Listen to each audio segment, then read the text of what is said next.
Assalamualaikum warahmatullahi wabarakatuh. Waalaikumsalam warahmatullahi wabarakatuh. Bismillahi walhamdulillah, wassalatu wassalamu ala sayyidina rasulillah wa ala alihi wa sahbihi wa man tabi'ahu wa wala. Amma ba'du, subhanaka la ilma lana illa ma 'allamtana innaka antal alimul hakim. La hawla wa la quwwata illa billahil aliyyil azim. Saudara-saudara kaum muslimin rahimakumullah, sebagai agama sempurna, Islam memberikan bimbingan kepada manusia sejak ia berpribadi, berumah tangga, bertetangga, bermasyarakat, sampai kepada berbangsa dan bernegara.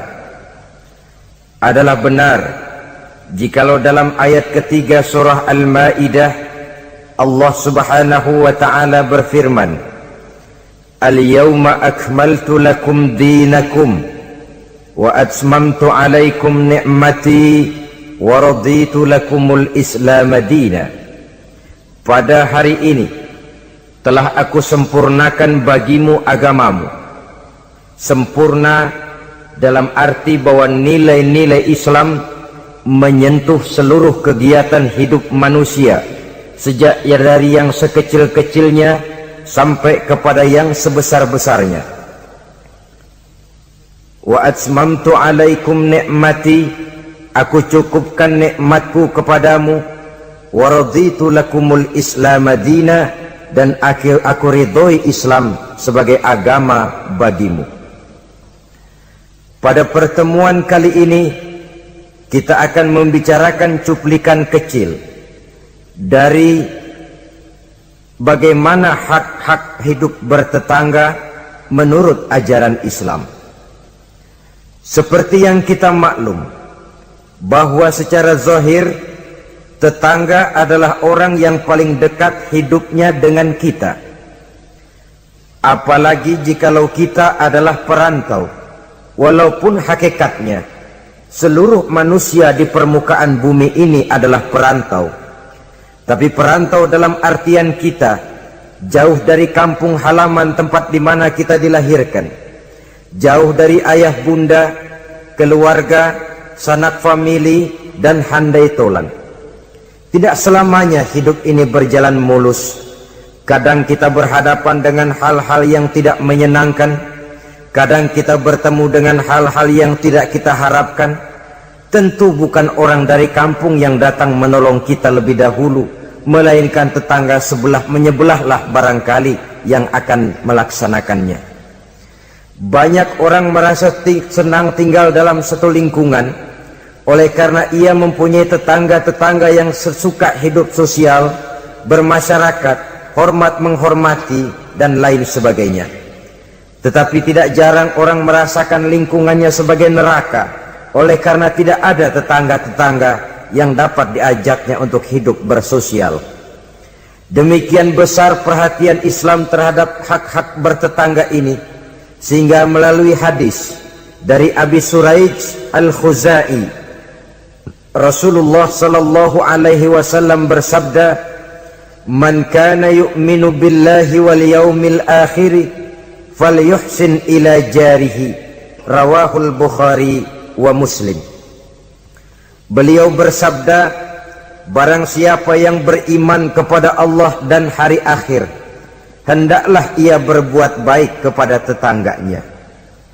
Iman kepada Allah dan hari akhir dijadikan taruhan untuk memberikan stres agar kita bisa berbuat baik kepada tetangga. Dengan kata lain, hanyalah orang yang beriman kepada Allah dan hari akhir saja yang akan bisa berbuat baik kepada tetangganya.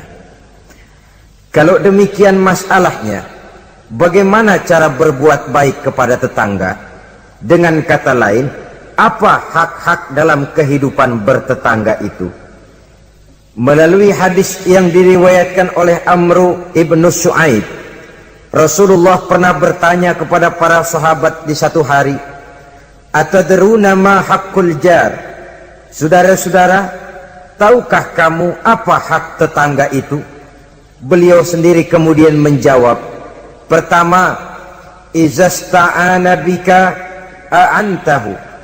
Apabila ia minta tolong kepadamu, hendaklah kamu memberikan pertolongan kepadanya. Ini merupakan hak di dalam kita bertetangga. Apabila orang datang minta tolong kepadamu dan kamu memang berada dalam satu posisi yang sanggup memberikan pertolongan, janganlah berat tangan untuk menolongnya. Sebab biasanya di dalam kehidupan bermasyarakat, jika kita tidak sanggup menghormati orang lain, jangan berharap orang lain akan mau menghormati kita. Jika kita berat tangan untuk memberikan pertolongan kepada orang lain, suatu saat bila kita mendapat kesulitan pun, jangan terlalu berharap bahwa orang lain akan mau juga menolong kita. Bagaimana sikap kita, begitulah biasanya sikap orang lain kepada kita. Saudara-saudara kaum muslimin rahimakumullah, adat hidup adalah tolong menolong. Kewajiban kita adalah menolong tetangga. Tetapi sebagai tetangga pun, apabila kita minta tolong kepada orang lain, hendaknya dalam batas-batas ukuran yang memang orang lain itu mampu menolongnya. Sesuatu yang kita memang berada di luar kesanggupan kita mengerjakannya. Jangan lalu menjadikan orang yang menolong kita sebagai satu andalan. Sebab biasanya sekali ditolong langganan. Setiap datang kesulitan, ke situ lagi kita lari. Manusia pada waktu-waktu tertentu punya juga titik jenuh. Ya, kalau duitnya lagi ada, pikirannya lagi enteng, napasnya lagi lega, mungkin dia mau menolong orang. Sekali, 2 kali masih juga ditolong, 3 kali barangkali juga mungkin, 4 kali ke atas mukanya udah rada butek.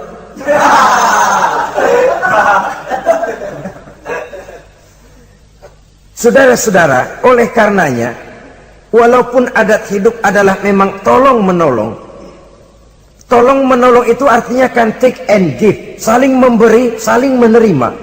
Ada saatnya kita memberi, ada saatnya juga kita menerima. Tapi yang diajarkan oleh agama memang yadul ulia khairun min yadis sufla, seperti kata Nabi. Tangan di atas lebih baik daripada tangan di bawah. Artinya yang menolong posisinya lebih baik daripada orang yang meminta pertolongan. Tapi biasanya kita umumnya lebih demen minta tolong daripada nolongin.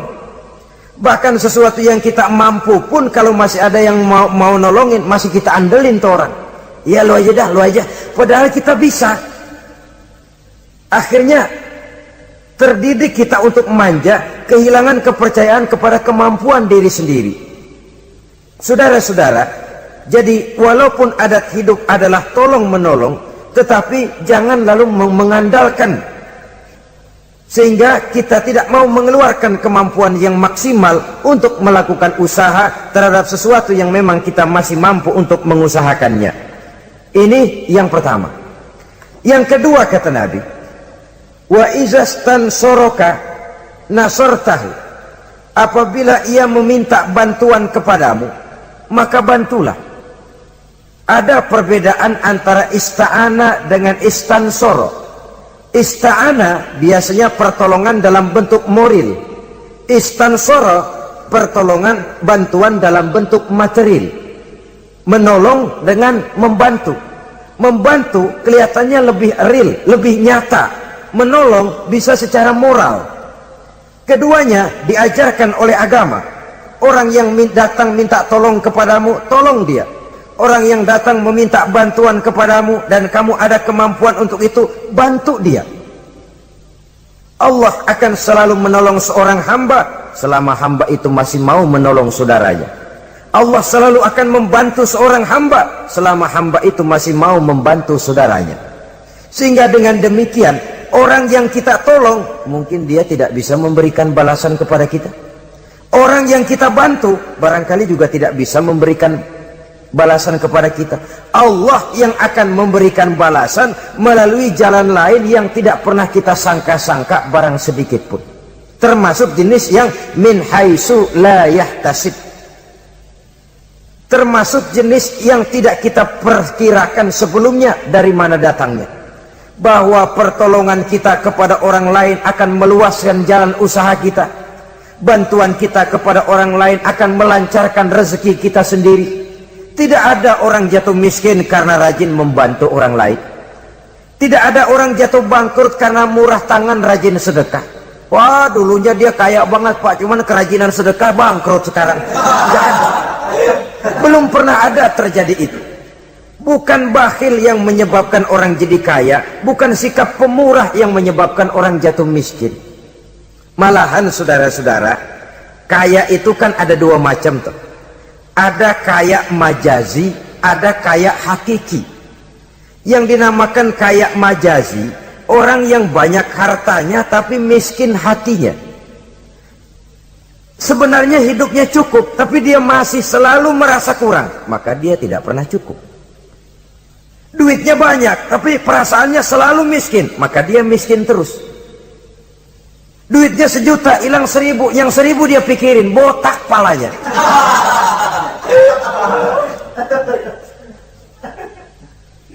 Harta dia cukup, hati dia miskin. Itu yang disebut kaya majazi. Cuma kaya dalam arti kulit luarnya saja. Bahkan kadang-kadang dia sendiri tidak bisa menikmati kekayaannya. Jangankan orang lain, dirinya sendiri tidak bisa menikmati kekayaannya. Konon lagi akan memberikan bantuan kepada orang lain. Duitnya banyak, nah saban sehari makan sama pala gesek mulu.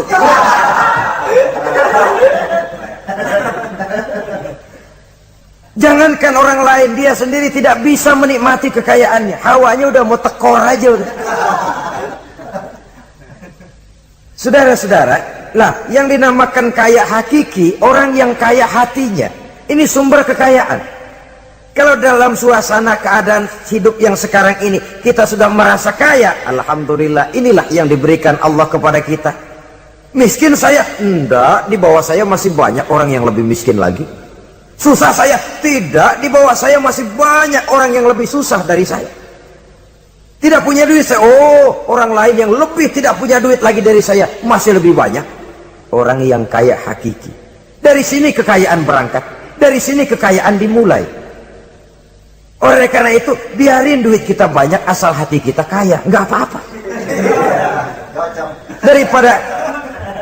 Daripada duit nggak punya, hati melarat, dah susah kemana-mana.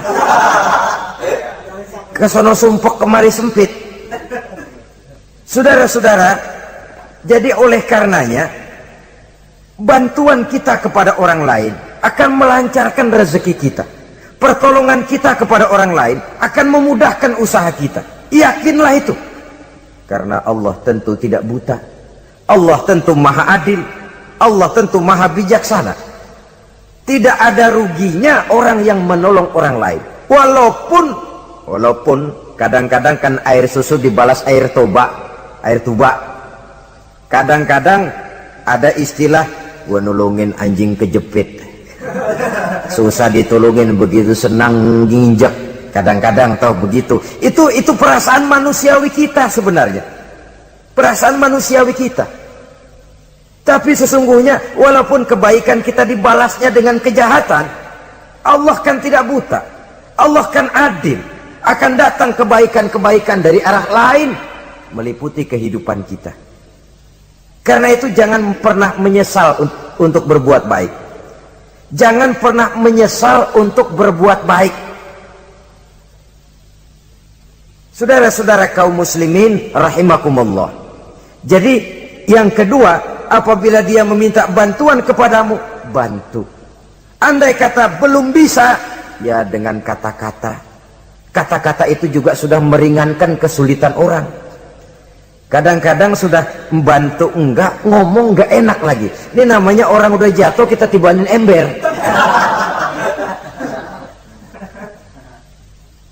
Orang sudah datang minta bantuan, kesulitan.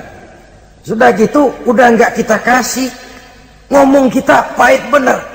Potongan lu mau minjem duit apa ada harapan ganti?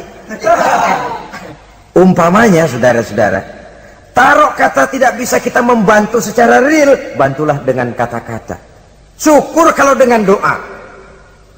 Saat ini barangkali saya belum bisa bantu, mudah-mudahan dari tetangga lain barangkali bisa bantu, karena saya sendiri dalam posisi yang sedang agak sulit umpamanya. Bantulah dengan kata-kata, dengan doa, setidaknya dengan harapan. Sehingga orang pulang walaupun tidak mendapatkan apa yang tidak dia ingin, apa yang dia inginkan tidak didapatkan, tapi setidaknya hatinya tidak terlalu sakit. Dua, yang ketiga, wa inistaqradaka aqradtahu, apabila dia meminjam kepadamu, pinjami dia. Apabila dia meminjam sesuatu kepadamu, pinjami dia. Meminjam, istilah hidup kan ada, memang kita tutup lubang gali lubang. Gak selamanya orang selalu ada. Makin kaya ya makin besar urusannya, makin banyak duitnya ya makin banyak pengeluarannya. Bisa jadi loh orang yang punya duit 10.000 lebih tenang daripada yang punya duit 100.000. Kenapa? Dia punya duit 100.000 lah, urusannya 200.000. Tapi dia punya duit 10.000 lah, jajannya cuma bakso anteng. Bisa jadi orang yang punya duit 10.000 lebih tenang daripada yang 100.000 itu tadi. Kenapa? Yang 100.000 besar uangnya, besar lagi urusan. Yang 10.000 kecil memang jumlahnya, tapi kecil juga barangkali urusannya. Itu barangkali juga satu pola daripada keadilan Allah. Oleh karenanya saudara-saudara, hidup itu tutup lubang gali lubang. Nggak selamanya kita ada, nggak selamanya juga kita nggak ada. Pada saat kita nggak ada, ya kepada tetangga. Pada saat kita ada, tetangga kesulitan, boya kita datang memberikan pertolongan, meminjam. Cuma kalau kita jadi tetangga pun harus jelas, minjem ya minjem, minta ya minta. Ini jangan minta ya minta, minjem ya minta. Nggak jelas batasnya, nggak jelas batasnya, saruh jadinya. Sebab istilah minjem ini kan utang. Utang itu adalah kewajiban kita untuk membayarnya. Jadi harus jelas, minta ya minta, minjem ya minjem. Jangan kalimat itu disamarkan, karena udah keseringan minta mulu pakai istilah minjem dah. Minjem dulu duit. Mau minta malu keseringan minjem dikata, padahal minta juga maksudnya. Samar jadinya. Dia juga apabila dia meminjam sesuatu kepadamu, pinjami dia. Saudara-saudara, ya tentu tidak hanya dalam bentuk uang, dalam bentuk hal-hal yang memang wajar dalam bertetangga, pinjam meminjam.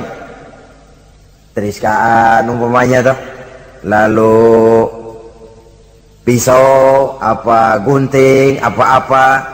Tapi tentu terbatas kepada, jangan yang milik-milik pribadi pinjam meminjam istri umpamanya. Itu tentu malah mal'un, terlaknat dalam agama itu. Tidak ada umpamanya, ini gue lagi halangannya gue pakai dulu lah punya.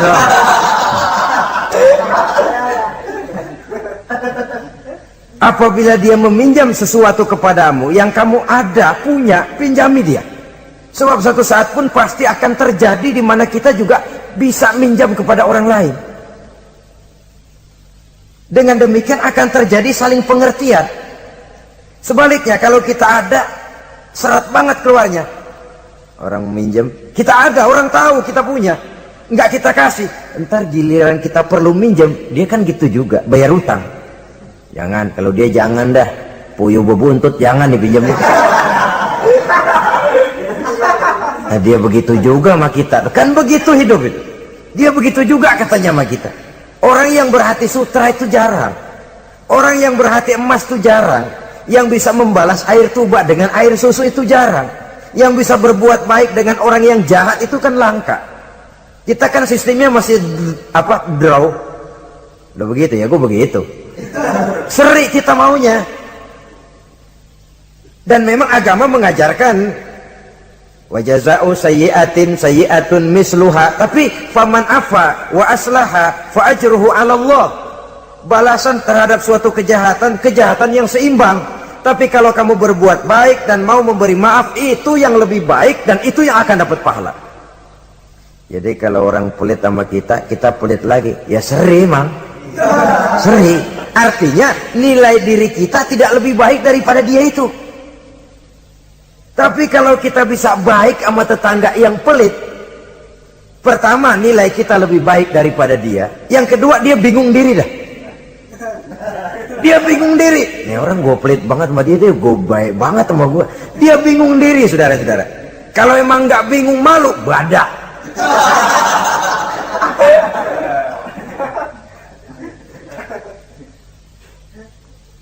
Berbuat baik kepada orang yang tidak baik kepada kita. Bersilaturahmi dengan orang yang marah sama kita. Wah, itu ajaran terpuji sekali. Memberi orang yang mencegah kita. Bersilaturahmi dengan orang yang memutuskan hubungan dengan kita. Kita sih tahu dia marah banget sama kita, cuman kita pura-pura nggak tahu aja, kita anggap dia nggak marah sama kita. Ketemu tetap, assalamualaikum, mau kemana? Perkara dia mau nyaut apa enggak itu bukan soal, tapi kita sudah menunjukkan nilai bahwa kita lebih baik dari dia. Aku nanya kok sama kau, aku lebih baik dari kau, tapi itu jangan lalu timbul. Jangan lalu timbul perasaan tuh kan, gua kan, tuh ya. Jangan. Dengan berbuat itu kita hanya ingin membuktikan bahwa kita tidak sama kok dengan dia. Dia boleh marah sama saya, tapi saya nggak bisa marah sama dia. Dia boleh pelit sama saya, tapi saya nggak bisa kok pelit sama dia seperti dia pelit kepada saya.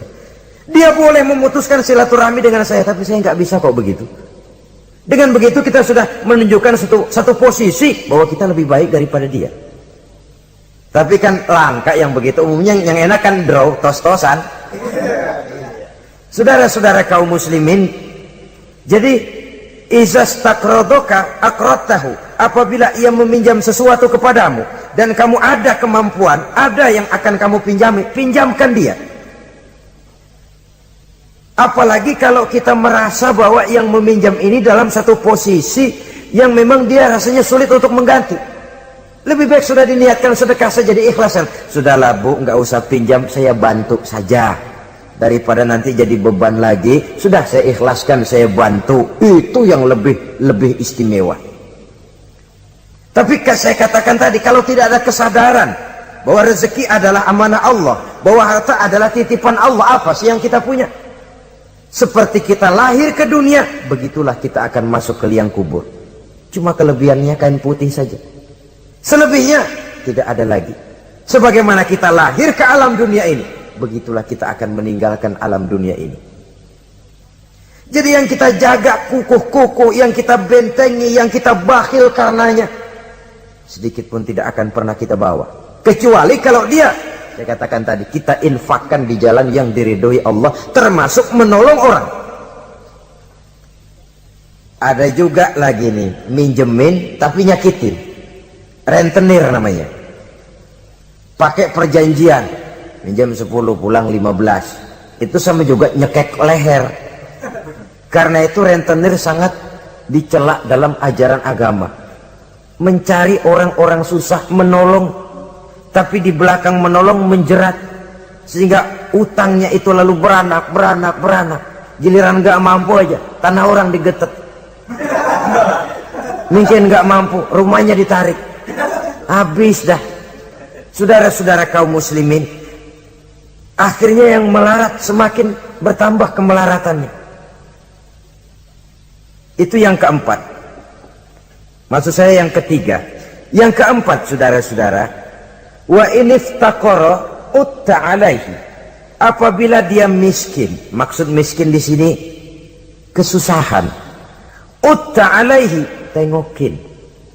tengokin orang yang kesusahan. Saudara-saudara, ini bahkan yang dicontohkan lebih diutamakan oleh Nabi. Kalau orang susah yang sakit, lebih diutamakan untuk ditengokin. Kenapa? Udah jelas langka yang nengokin, langka yang nolongin. Mau berobat susah, ke dokter juga sulit. Tapi kalau orang kaya sakit, dokter dia bisa telepon, apotek dia bisa telepon. Nggak ada duit, dia bisa bayar pakai kredit card. Orang miskin sakit, boro-boro manggil dokter. Kadang-kadang mantri juga nggak mampu dia panggil. Sehingga dengan demikian apabila ia mendapat kesulitan, tengokin. Jangan berat langkah untuk menengoki orang yang memang mendapat kesulitan itu. Sebab kalau tidak, maka nanti pada suatu saat bila kita yang mendapat kesulitan, orang akan berat juga kakinya untuk nengoki kita. Kita biasanya kalau orang kayaan aja dikit dapat kesulitan, udah kayak besan yang nengokin dah. Yang mau setor muka, yang mau jilat macam-macam. Tapi kalau yang digubuk reot yang melarat itu mendapat kesulitan, yang lewat cuman melengos dong. Ciano sakit ya? Iya, kesianan. Udah kesianan doang. Terus lewat. Terus lewat. Saudara-saudara kaum muslimin rahimakumullah. Yang kelima, wa iza marido uttahu. Apabila dia sakit, datanglah kamu, tengokin, hibur hatinya. Kalau perlu bantu, berikan obat, setidaknya dengan ucapan dan doa yang bisa meringankan sakitnya itu. Sebab ini kalau orang sakit ditengokin, itu kesannya itu mendalam sekali.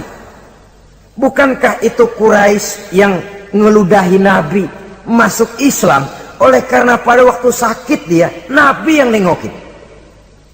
Tiap Nabi lewat ke masjid diludahin. Begitu itu orang sakit, Nabi pertama yang nengokin. Apa yang terkesan? Ya Muhammad, bukan main akhlakmu. Tiap hari kamu lewat saya ludahin. Sekarang begitu saya sakit, seorang pun belum datang nengokin saya. Kamu lebih dulu nengokin. Akhlakmu Muhammad. Mulai hari ini saksikan, asyhadu an la ilaha illallah wa asyhadu annaka ya Muhammad Rasulullah. Masuk Islam. Kalau kita sakit ditengokin orang, rasanya udah jadi obat tuh tengokan. Dan akan kita kenang, kita ingat. Iya dulu waktu saya sakit, dia datang. Dalam kondisi dimana kita prihatin, pertolongan orang biasanya, kebaikan orang sangat tidak mudah kita lupakan. Dan ini akan berakibat kita merasa berhutang budi. Dan kata orang, hutang emas bisa dibayar, hutang budi dibawa mati. Saudara-saudara kaum muslimin, jadi oleh karenanya apabila dia sakit, tengoki, jenguki. Kalau perlu berikan bantuan sesuai dengan kemampuan yang ada pada diri kita. Yang keenam, saudara, yang merupakan hak bertetangga, wa iza mata tabi'ta janazatahu. Apabila ia meninggal dunia, iringi jenazahnya sampai ke liang kuburnya. Dan ini sudah kita bicarakan pada pertemuan tentang hak-hak muslim beberapa waktu yang lalu. Yang ketujuh, hak bertetangga, wa in asobahu khairun hanna'tahu. Apabila ia mendapat kebaikan, hendaknya engkau ikut bersukacita. Senang kalau tetangga lagi senang. Merasa suka kalau tetangga dapat nikmat. Alhamdulillah ya, tetangga kita udah bisa beli TV berwarna, mudah-mudahan kita bisa numpang nonton. Alhamdulillah. Jangan lantas sakit hati. Gile udah beli TV berwarna, merah tuyul berapa biji nih?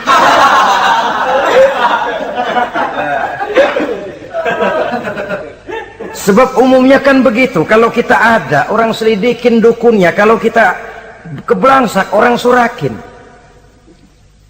Islam mengajarkan, in asobahu khairun hanna'tahu. Kalau tetanggamu mendapat kebaikan, hendaknya engkau ikut bertahniah, ikut bersukacita, ikut gembira. Syukur, alhamdulillah dia mampu. Syukur dia bisa, syukur dia mampu.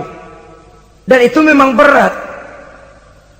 Kalau ini tidak ada, tidak kita miliki dalam diri, yang timbulkan hasud. Nah, hasud ini kata Nabi, memakan amal seperti kayu api memakan kayu bakar. Hasud menyantap amal seseorang seperti api memakan kayu bakar.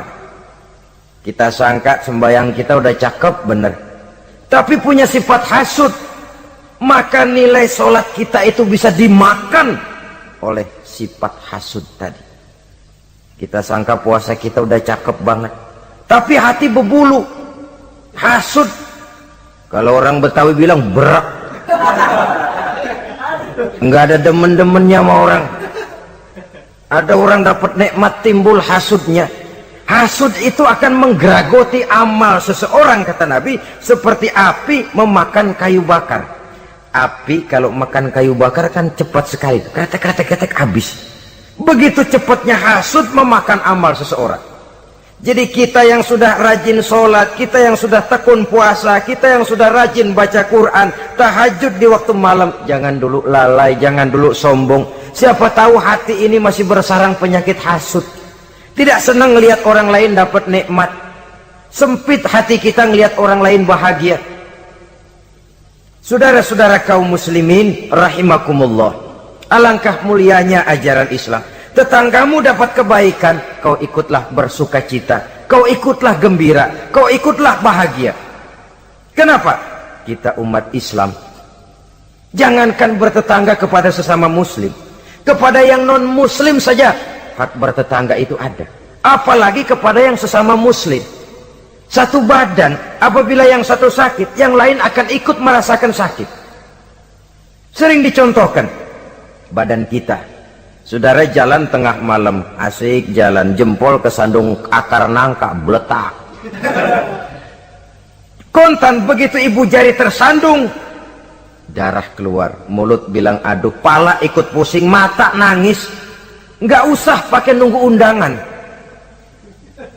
Nggak ada ibu jari tersandung, mulut bilang sama mata, nangis lu, mata sakit nih.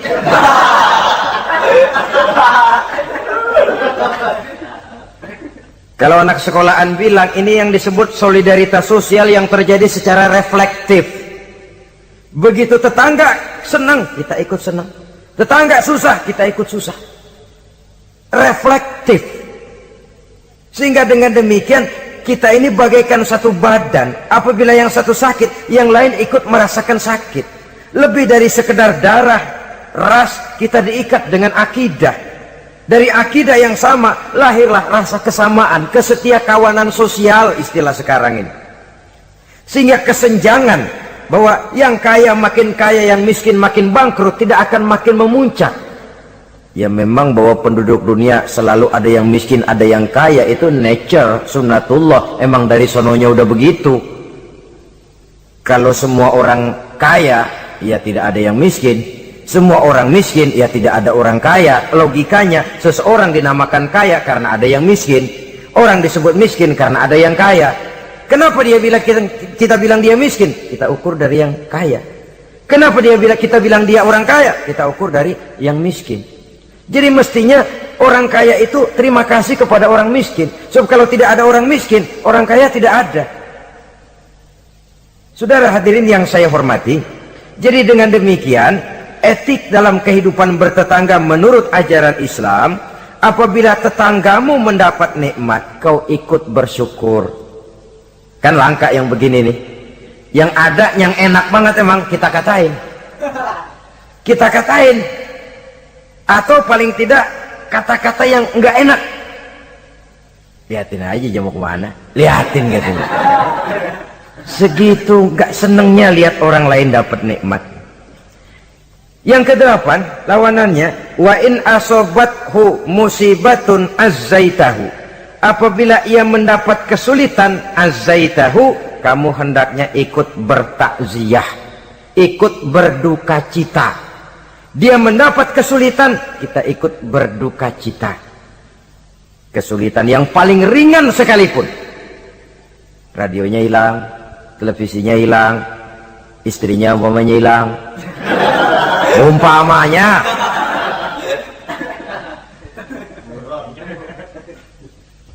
kesulitan yang menimpa dia kita rasakan juga sebagaimana kalau kesulitan itu datang menimpa kita. Kan ukurannya begitu. Kalau saya kena begitu enak enggak ya? Enggak enak. Dia juga begitu, maka saya harus ikut seperasaan dengan dia. Ada kesetiakawanan itu. Tapi memang dalam kehidupan lebih mudah cari teman yang mau diajak ketawa daripada cari teman yang bisa diajak nangis. Sehingga kata seorang penyair, in zada mali kullun nasi khulani wa in qalla mali fala khillun yusahibuni. Kalau harta saya banyak, semua orang mau nemenin saya, tapi kalau saya jatuh miskin, kagak ada yang nongol. Kalau kita lagi basah nih, rezeki lagi lancar, yang tumben ketemu ngaku encing sama kita. Iya, lagu encing lu ini. Ketemu baru itu encing katanya. Tapi begitu kita bangkrut, melarat, bangpak, rusak, laler, gak nemplok. Laler sekarang tahu juga orang susah rupanya. Begitulah kehidupan sesungguhnya, tapi tidak begitu yang diajarkan oleh agama. Saudaramu, tetanggamu mendapat kesulitan, kau hendaknya ikut juga berduka cita.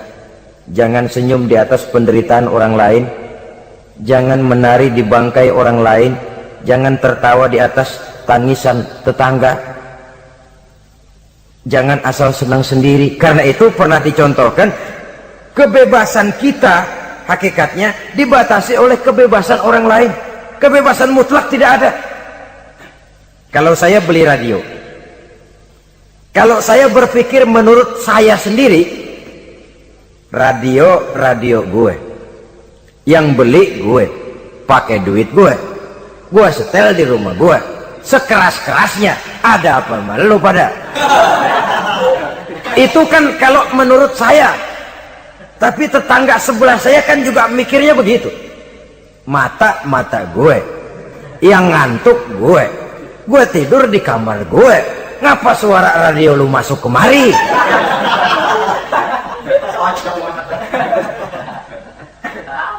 Jadi pada saat itu kalau demikian, kebebasan saya nyetel radio dibatasi oleh kebebasan tetangga saya yang mau tidur. Ini yang disebut hurriyatul mar'i mahdudatun bi hurriyati ghairihi. Kebebasan seseorang dibatasi oleh kebebasan orang lainnya. Kebebasan dalam arti mutlak sudah tidak ada hakikatnya. Betapapun saya senang wayang golek, senang bukan main. Tapi kalau sudah jam 3, tetangga saya sebelah mau tidur dengan aman tanpa perlu harus diganggu. Kalau begitu, cukuplah saya dengar saja karena saya senang, tetangga saya belum tentu senang juga dengan wayang golek. Jangan cuma memperturutkan kesenangan, oh pokoknya emang saya hobi banget wayang golek, masa bodoh jam 3 kayak setel habis dah, masih ayo nama gening udah.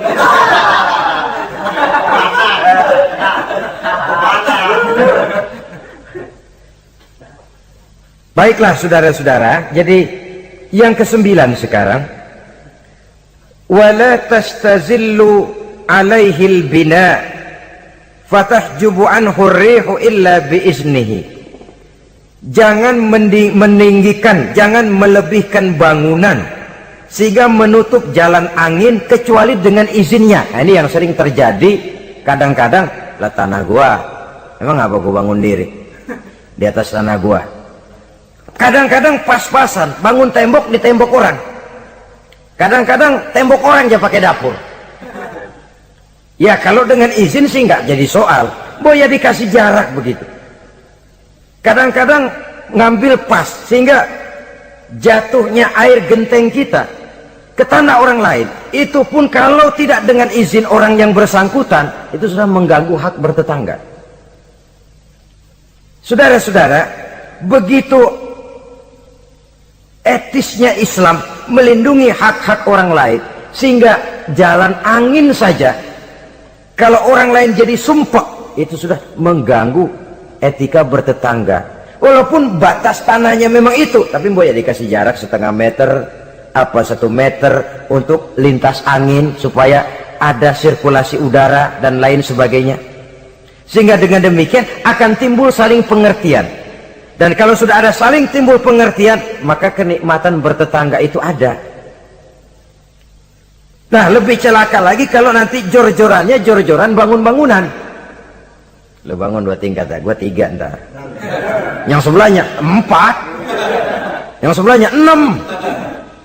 Kalau sudah begitu, apalagi motifnya untuk menunjukkan bahwa saya lebih hebat dari tetangga sebelah, kita akan terjebak kepada alhaakumut takatsur hatta zurtumul maqabir. Lalai oleh karena berlomba memperbanyak itu saja. Kebanggaan materi, kebanggaan terhadap sesuatu yang kalau kita kembali menghadap Allah tidak akan pernah kita bawa. Itu yang kita agulkan. Kebun saya, mobil saya, tanah saya, pabrik saya. Tidakkah juga dia bertanya, kalau saya mati, apa yang akan saya bawa? Pabrik itu, kebun itu, peternakan itu akan ikutkah bersama saya ke liang lahat? Kebanggaan material, karena itu sering melahirkan status sosial, dikejar-kejar orang. Tapi kebanggaan moral, yaitu bekal yang cukup di saat kembali kita menghadap Allah, memang tidak kelihatan, jadi dia tidak bisa jadi status simbol yang melahirkan kebanggaan. Yang ke-10, wala tu'zihi, jangan menyakiti tetangga, baik dengan ucapan ataupun juga dengan perbuatan, ucapan ataupun perbuatan. Wa idza ishtaraita fakihatan fa'ahdilahu, apabila kamu membeli buah-buahan, bagi tuh tetangga, bagi tetangga. Wa illam taf'al, kalau memang tidak bisa membagi, belinya juga pas-pasan, boro-boro bagi, ngatur anak sendiri juga bingung. Duren satu, anak 6, bagaimana ini? Umpamanya, boro-boro bagi untuk jatah anak sendiri kita bingung. Wa illam taf'al, kalau memang kamu tidak bisa bagi, fa'adkhil hasirron, jangan demonstratif, bawa ngumpet-ngumpet jalan belakang kek, jangan diteng-teng tuh duren di hidung tetangga. Duren, oi, duren. Fa'adkhil hasirron, bawa masuk ngumpet-ngumpet. Wala yakhruju biha waladuka liyaghizu biha waladahu. Nah ini anak. Kita bawa ngumpet masuk, tapi anak kita juga dipesan, makan di rumah aja dah, nggak enak sama tetangga. Jangan malah anak kita ajukin, disuruh lu bawa makan di depan anaknya nih.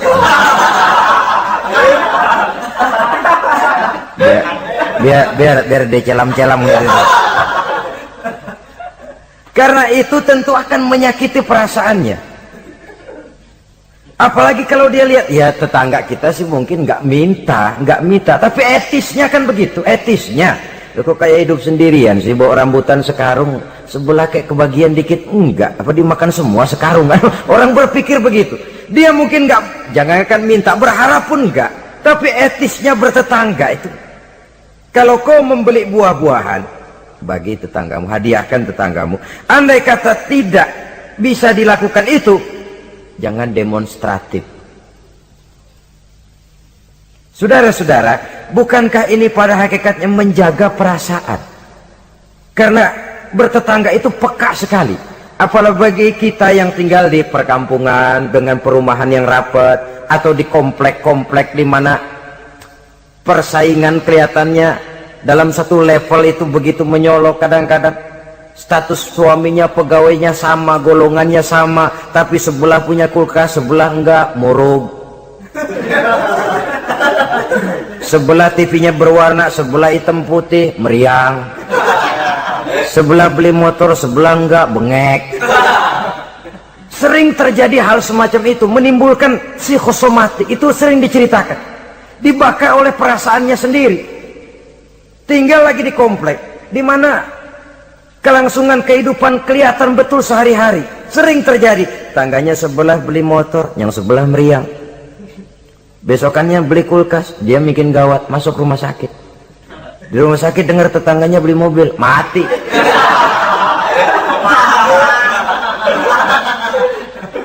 Disiksa oleh perasaannya sendiri, sehingga persaingan itu lalu nanti tidak sehat. Kalau dia nggak bisa, orang dia hasudin. Kalau hasud masih nggak mempan, orang lain dia bakar supaya hasud juga. Nah ini nih celakanya. Sudah dia nggak senang sama seseorang, orang lain dibakar juga untuk tidak senang kepada orang itu. Ini yang marahan pakai ngebon, marahan pakai ngundang, marahan nyok masih ano. Orang lah sudahlah dia sendiri nggak senang, orang lain diajak juga, dipengaruhi lagi supaya nggak senang sama orang itu. Nih dajalnya betul ini. Mestinya bahkan etisnya, kalau kita nggak senang kepada orang, cukup kita. Orang lain malah, oh dia baik kok, baik. Tapi kok kamu, ya saya cuma kebetulan, dia baik kok, silahkan aja. Mestinya malah begitu. Ini yang terbalik tidak. Kita kalau sudah nggak senang sama orang, ngerambat. Udah, jangan deketin dia. Ajak lagi sana, gosok lagi, gosok. Habis orang digosokin, supaya nggak senang juga sama kita. Lah yang digosok kayak batu cincin lagi, mau aja. Batu cincin apa tikus budak tuh, nggak ngerti apa-apa, nggak ngerti urusan junturungan, hayo aja.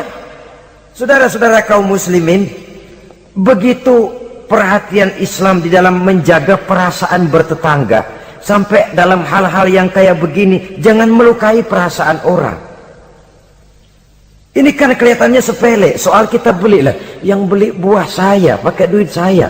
Iya, itu perasaan kita. Orang lain tetangga juga belum tentu minta kok, belum tentu juga kepengen. Tapi dari segi etisnya bertetangga, bahwa kita menghormati dia, ada perasaan itu. Yang ke-11, wala tu'zihi bikitari kidrika, jangan juga kamu menyakiti dia, tetanggamu, dengan bau masakanmu. Bau masakan ini yang dimaksud tentu tetangga sebelah kelaparan.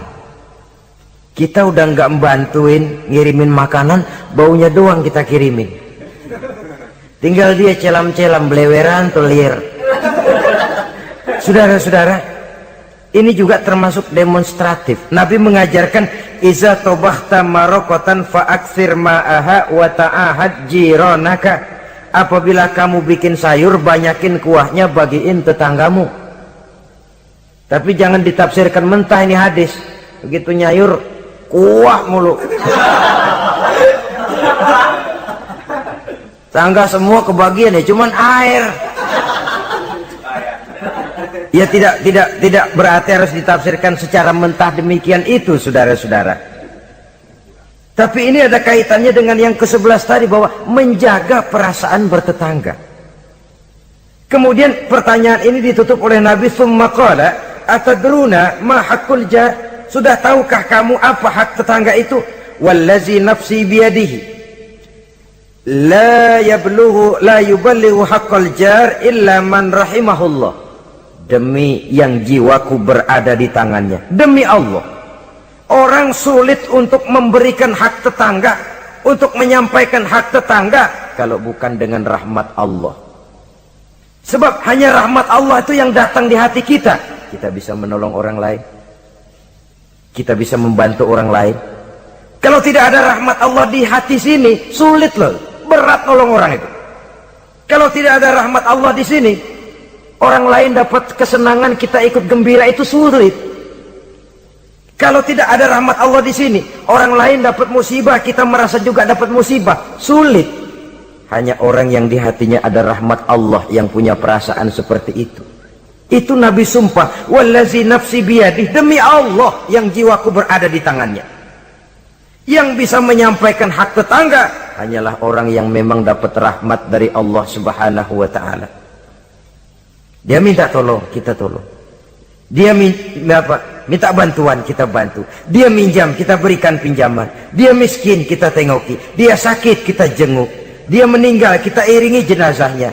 Dia dapat kebaikan, kita ikut gembira. Dia dapat kesulitan, kita ikut bersedih. Kita yang mendapat nikmat sedikit, kita bagi dia, kita berikan kenikmatan. Kalau bukan rahmat Allah, rasanya sulitlah untuk berbuat seperti itu. Hanya dengan rahmat Allah. Dan oleh karena dengan rahmat Allah, maka rahmat itu tidak diberikan kepada setiap orang. Artinya, walaupun kita setiap orang barangkali tahu tentang hak bertetangga seperti ini, tapi tidak setiap orang bisa menjalani hak-hak bertetangga seperti ini. Saudara-saudara kaum muslimin rahimahullah, akhirnya kita manusia sebagai zon politikan, makhluk sosial yang memerlukan keberadaan orang lain. Kita menyadari tidak seorang pun di antara kita yang sanggup memenuhi keperluan hidup kita secara sendirian. Kita perlu orang lain. sebagaimana orang lain juga memerlukan kita. Oleh karena itu, mengukur orang lain dengan diri sendiri merupakan satu cara untuk menegakkan hak-hak bertetangga. Kalau saya digituin enak nggak? Nggak enak. Orang lain juga begitu. Kalau saya diginiin enak nggak? Enak. Orang lain juga begitu. Apa yang tidak enak terjadi pada diri kita, tentunya akan tidak enak juga jika terjadi pada diri orang lain. Sepanjang itu yang jadi barometer, kita tidak akan merasa benar sendirian. Sebab orang benar itu bagus, tapi merasa benar itu yang jelek. Orang pintar itu baik, tapi merasa pintar itu yang jelek. Sebab tatkala kita merasa bahwa kita benar, sebenarnya bahwa kita paling benar, sebenarnya iblis sudah masuk ke dalam hati kita. Ditumbuhkannya sikap ujub, menganggap remeh orang lain, menganggap enteng orang lain, merasa dihinggapi oleh penyakit superioritas kompleks, kata orang. Merasa dialah yang paling segala-galanya. Dan ini sudah penyakit hati yang juga sangat berbahaya. Karena ujub pun termasuk bisa menghancurkan amalan kita dalam kehidupan ini. Oleh karenanya, maka di dalam hak-hak bertetangga ini, apabila hak ini kita tidak berikan, tentu ada sanksinya. Ya, sanksi sosial dalam kehidupan di dunia ini, kita akan terkucil. Tinggal di tengah masyarakat, tapi dikucilkan. Keberadaan kita dianggap sama dengan tidak ada. Kan nggak enak orang begitu. Ada, tapi dianggap nggak ada. Nah, yang begitu lewatin aja dah, cuekin aja. Ada, masih ada, sudah dianggap nggak ada. Apalagi udah nggak ada beneran, orang lupa banget. Ada, dianggap nggak ada. Alangkah ruginya kalau sampai hal itu terjadi pada diri kita. Keberadaan kita, eksistensi kita ini, kalau bisa memberikan warna dan dampak dalam kehidupan, keberadaan kita itu diakui oleh lingkungan. Sehingga dengan demikian kita punya nilai, walaupun itu yang bukan kita cari, tapi nilai itu akan memberikan poin di dalam kehidupan kita di tengah-tengah masyarakat.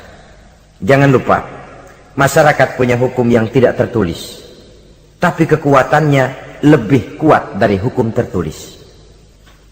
Kejam, sehingga orang bilang sekali arang tercoreng di dahi, selamanya akan selalu dikenang. Karena itu, pandai-pandailah kita hidup bermasyarakat, pandai-pandailah kita hidup bertetangga, karena memang Allah Subhanahu wa ta'ala menjelaskan, ya ayuhan nas, inna khalaqnakum min zakari wa unsa, wa ja'alnakum syu'uba wa qabaila lita'arafu, inna akramakum indallahi atqakum. Wahai manusia, sesungguhnya telah kami jadikan kamu dari laki-laki dan perempuan. Kami jadikan kamu bersuku-suku dan berbangsa-bangsa, tidak untuk berpecah belah, tidak untuk saling silang, tidak untuk bersengketa, tidak untuk memusuhi dan menumpahkan darah, saling menghina, meremehkan dan mengentengkan orang lain. Tujuan kamu diciptakan dari laki-laki dan perempuan, bersuku-suku dan berbangsa-bangsa, tidak lain lita'arafu, agar kamu saling mengenal satu sama lain. Saling mengenal, bukan saling tidak mengenal. Jangan sampai terjadi tidak mau saling mengenal. Quran memberikan peringatan, tujuan penciptaan laki-laki perempuan, bersuku-suku dan berbangsa-bangsa, tidak lain adalah agar kita satu dengan yang lain saling mengenal. Inna akramakum indallahi atqakum. Yang paling mulia bukan yang rumahnya paling bagus, yang paling mulia bukan yang kendaraannya paling hebat, yang paling mulia bukan yang hartanya paling banyak. Inna akramakum indallahi atqakum. Yang paling mulia di antara kamu dalam pandangan Allah adalah orang yang paling bertakwa kepadanya. Ke arah itu kita berjalan, dan ke arah itu kita membina kehidupan bertetangga, menjadi tetangga yang bertakwa kepada Allah Subhanahu wa ta'ala. Semoga Allah memberikan rahmatnya kepada kita bersama, sehingga di hati ini ada kesadaran untuk memperhatikan tentang hak-hak bertetangga ini. Terima kasih atas perhatian saudara, mohon maaf atas segala kekurangan. Usikum wa nafsi bitaqwallah. Wassalamualaikum warahmatullahi wabarakatuh. Waalaikumsalam.